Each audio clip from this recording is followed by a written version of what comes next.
TDP నేత బుద్ధా వెంకన్న మంగళగిరిలో మీడియాతో మాట్లాడుతున్నారు. లైవ్ చూద్దాం. నువ్వు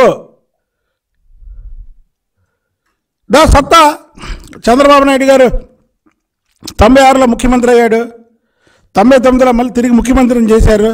అలాగావు నీకు దమ్ముంటే ప్రజల సొమ్ముతో ప్రజల్ని పక్కదారి పట్టించడానికి పబ్లిసిటీ కోసం ముఖ్యంగా నీ సాక్షి ఛానల్, నీ సాక్షి టీవీ ఆ పేపర్ బతకడం కోసం ఎవడు బాబు సొమ్ము దారి మళ్ళిస్తావని నేను అడుగుతున్నాం.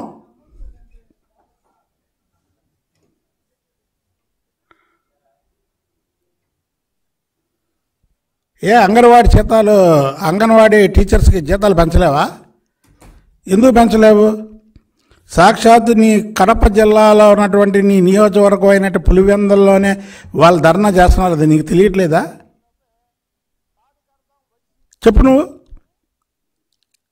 చెవులు లేవా? చెవులు వినవట్లేదా?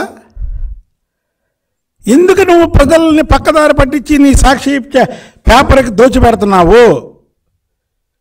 ఈ సొమ్ముని మొత్తం కూడా డ్రా చేసుకొని అసలు నువ్వు ఒక శ్వేతపత్రం రిలీజ్ చేయి.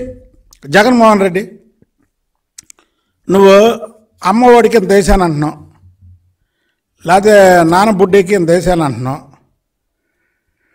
నువ్వు ముఖ్యమంత్రి అయిన ఈ 4.5 ఏళ్లలో సాక్షి పేపర్కి నీ ప్రభుత్వం వైపు నుంచి ఎంత దోచిపెట్టావో ప్రజలకు చెప్పగల దమ్ము ధైర్యం ఉందా?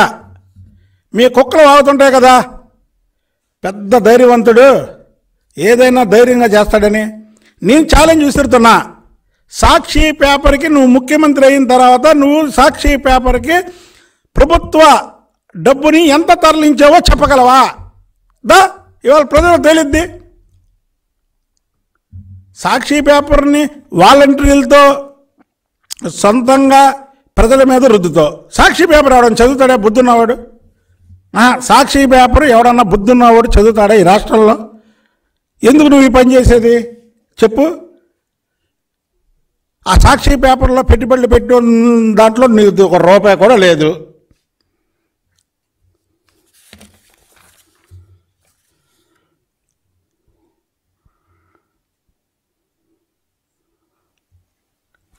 ఇంకోటండి,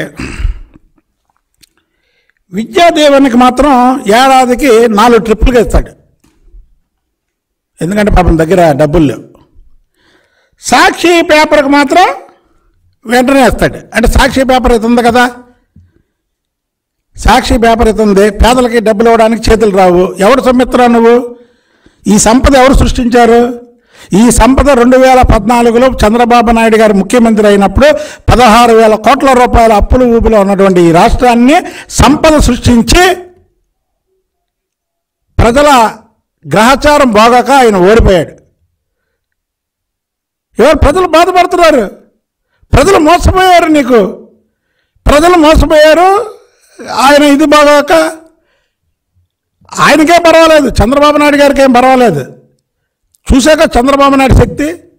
నువ్వు తప్పుడు కేసులు పెట్టి నీ పత్రికల్లో నీ ఛానల్లో ఆయన గురించి తప్పుడుగా ప్రచారం చేసిన దాదాపు 70 పైగా దేశాల్లో ఆయన గురించి నిరసనలు వ్యక్తం చేశారు కదా. నువ్వు జైలుకు పోయావు, నీ గురించి ఎవడన్నా నిరసన వ్యక్తం చేశాడా? అసలు ఈ సాక్షి పేపర్ ఏంటి? దీని భాగోతం ఏంటి చెప్పండి? ఈ సాక్షి పేపర్కి ఎందుకు నువ్వు డబ్బులు తరలిస్తున్నావు? దీనికి చెప్పు. నువ్వు అన్ని రకాలుగా దోచుకోవడం కాకుండా సాక్షి పేపర్ని అడ్డం పెట్టుకొని ఇన్ని వేల కోట్లు ఎందుకు దోచుకోవడం? నీ సాక్షి పేపర్కి ఇచ్చే యాడ్స్ మిగతా పేపర్లకు ఎందుకు ఇవ్వట్లేదు? నీ సాక్షి పత్రికలో ఒక్క మంత్రి గురించి నీకు వ్యతిరేకంగా రాసావా? ప్రజలు గగ్గోలు పెడుతున్నారే. నీ మంత్రుల గురించి, నీ ఎమ్మెల్యేల గురించి, నీ సర్పంచుల గురించి, నీ జడ్పీటీసీల గురించి, నీ ఎంపీటీసీల గురించి నువ్వు ఎందుకు రాయవు? అందులో నీ పేపర్లో ఎందుకు రాయట్లేదు? రాయాలి కదా. పత్రికలు అంటే ప్రజలు చదువుకోవడానికి కానీ నువ్వు చదువుకోవడానికి కాదు. సాక్షి పేపర్ ప్రజలు చదువుకునే విధంగా ఉందా? జగన్మోహన్ రెడ్డి చదువుకోవడానికి కరపత్రంలాగా ఉన్నటువంటి పేపర్కి 100,000 కోట్లు ఇలా దోచిపెడుతున్నావు. ఎందుకు దోచిపెడుతున్నావు మేము ప్రశ్నిస్తున్నాం. ఇవాళ అదేంటంటే రేపు పెద్ద ఐటెం రాస్తాడు నా మీద, చూడండి కావాలంటే సాక్షి పత్రికలో రేపు పెద్ద ఐటెం రాస్తారు. వాళ్ళ గురించి మాత్రం నేను చెప్పే ఛాలెంజ్ని ప్రజలు మాత్రం గ్యారంటీగా చూడాలండి.